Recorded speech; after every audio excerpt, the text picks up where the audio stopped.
So I'm going to teach you how to do a single arm dumbbell row kneeling on a bench.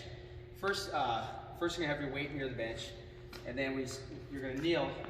So whatever hand pulls, the opposite knee kneels. So I'm kneel on the bench right here. And this leg, I'm going to step back, or out to the side and back. That's the key, out to the side and back. You're going to be a little bit more off the toe, or you can be flat-footed, whatever you prefer. Most time you'll get a little better leverage off the toe. From here, you're going to push your butt out, create a little bit of arch in that low back. Hands going to come forwards a little bit. Try to keep your elbow straight. You're going to try to keep, if you look in the mirror, if you have a mirror, you're going to literally have your shoulders, level. That's really important.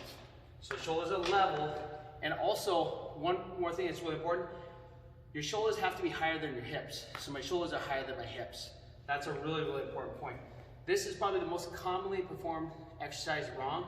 Most of the time people do this very hunched over. Never want to be hunched over. Instead, you got to stick your butt out and bring your chest up. And from there, if I'm going to do this technique will apply for a rear delt row where the elbow's going out and your palm is going back, or where your elbow's going in, a lat row, elbows in and your palm is facing this way. This technique applies. So I'm going to pull, this case the lat row, I'm going to pull all the way in, pull the weight, and I'm trying to pull the weight into my ribs, pulling the weight into my ribs. And as I pull, I'm trying to prevent a lot of twist. A little twist is actually normal in this exercise. You're going to get a little rotation, but it should be minimal, just a small amount of rotation. The first action is always pulling your shoulder blade up, squeezing your shoulder blade up and back, and then you're going to pull in towards your ribs. And again, try not to over rotate, a little rotate's okay.